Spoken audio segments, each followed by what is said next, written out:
Hey minions, welcome to Crank It Up. I'm Jim Price, and on this episode of Calling All Titans, I want to talk about the Very Large Boulder of the Explorers. This was the first Titan publicly revealed for the Titans event kit, and while I loved the idea, I remember thinking, and still believe, that the Explorers don't need a Titan. However, when we interviewed Todd, he mentioned that there were some opportunities that were too good to pass up, and I have to believe that this is one of them. Let's start with what the Explorers need.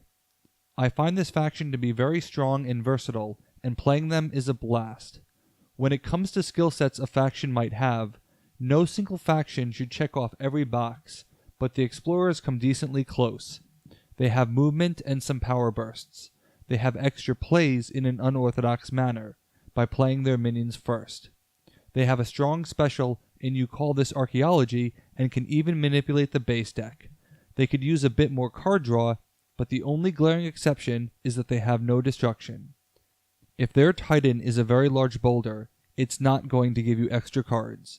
No, this boulder has one job, to smash smaller things. The entry criteria for this Titan is nothing special. It's actually identical to the Big Funny Giant. You can play the Very Large Boulder on your turn as your regular minion play, but only on a base with no player's minions, even your own. I like playing this on my first turn because of its growth potential, but you have to be careful. With a Titan like this, if you are not the first player, it's possible to lose your Titan before your second turn. I actually enjoy playing a Titan like Great Wolf Spirit to clash with the Very Large Boulder to waste their turn. This may be an acceptable risk, but one alternative is to play the boulder on your second turn, then move your first turn's minion over to defend it. You'll sacrifice one power counter you could have gained, but it is the safer play. If you lost the clash, you'd end up with the same power but one less minion on the next turn anyway. The Very Large Boulder has slightly below average power growth compared to comparable Titans. It can only increase in power by 1 each turn, and only if the boulder didn't move. Most turns, it won't move. However, when a minion moves from the boulder's base, regardless of controller, the boulder has the option to follow it.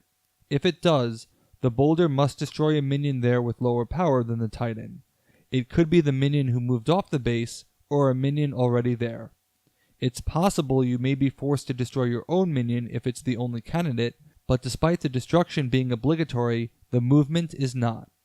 As the boulder becomes sufficiently large enough, it has the chance to be a better Titan version of Chew Toy, affected by movement, which the Explorers have plenty of with their actions. You can use the movement of your minion to trigger the boulder's movement, which can destroy large minions and create a great swing on a base, because the boulder itself still provides power. Therefore, I wouldn't move the boulder prematurely until it had gained enough power to take out a 4-powered minion, since the Explorers have enough manipulation to keep lesser minions at bay. I'd rather keep the boulder growing because it's one of the rare Titans that can actually persist from base to base with all of its power if you're careful. The Explorers cannot move the boulder directly, but they can move themselves, and can even do so after a base scores. You call this archaeology can move a powerful minion off the base, and the boulder can follow, allowing it to persist with all of its power counters intact. Ideally, you'd like to keep your minion alive, and there is an opposing minion on the target base that the boulder can crush. However, if the boulder were sufficiently large, and provided more value than the minion itself, maybe it's worth it. As you may notice, the Explorers largely have one-shot abilities, with the Guide being an exception. As great as Idaho Smith may be, he is just a 5-powered minion after he is played, so if your boulder is larger, maybe I would make that trade, particularly if you could use the boulder to clash and take out a Titan there or in the near future. Part of the reason why I like this Titan is that it provides an interesting trade-off and a strategic choice. The more you use its destructive abilities, the less potent future destruction becomes. If you keep mowing down power 2 minions, you'll never reach the power level where it can take out a bigger minion. However, you might be saving the boulder for an opportunity that never occurs, because sometimes the minion you need to destroy is not always the biggest target. Then again, it's perfectly acceptable to just let the boulder accrue power and don't bother moving it at all. You can then piggyback onto that base and use its power like an extra minion. The one drawback of Very Large Boulder is that it can only move once per turn. Therefore, the easiest way to avoid its destruction is for your opponent to play on the same base. This is where the Explorer movement actions are key, as a single action can move an opposing minion off and trigger the boulder to follow. The Explorers only have 3 actions that can move opposing minions, so use them wisely. As I mentioned before, there weren't a lot of Explorer problems to fix in my opinion, so this Titan is extremely straightforward. The boulder gives the Explorers a new ability to make them more well-rounded. So how does that ability tie into other factions? Because of the unguarded nature of this Titan, I really like using the Argonaut here with your regular action play. This will help the boulder survive past the first turn. The steady power build of the boulder is also perfect for Favor of Zeus, where you just want to lower the breakpoint as much as possible.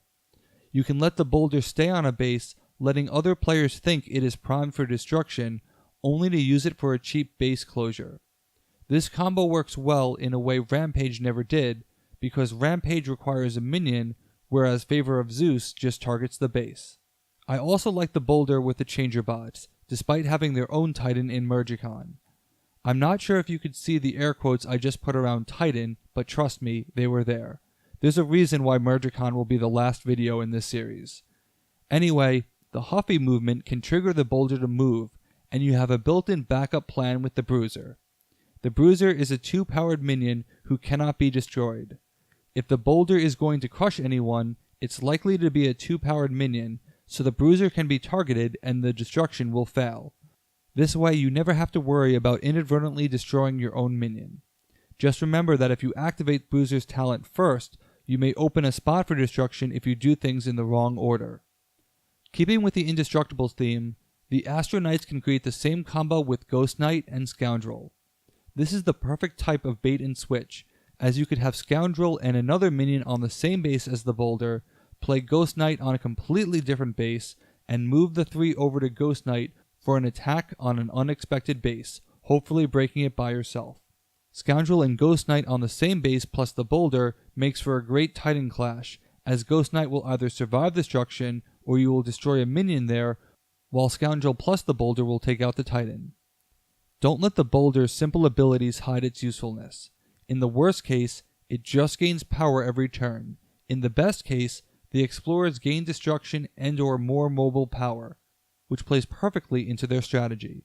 I like this Titan, even though I think the Explorers didn't need one. Were you expecting the Explorers to get a Titan? Let me know in the comments. That's it for this week. Thanks for watching. Be sure to like and subscribe. Let's shut it down.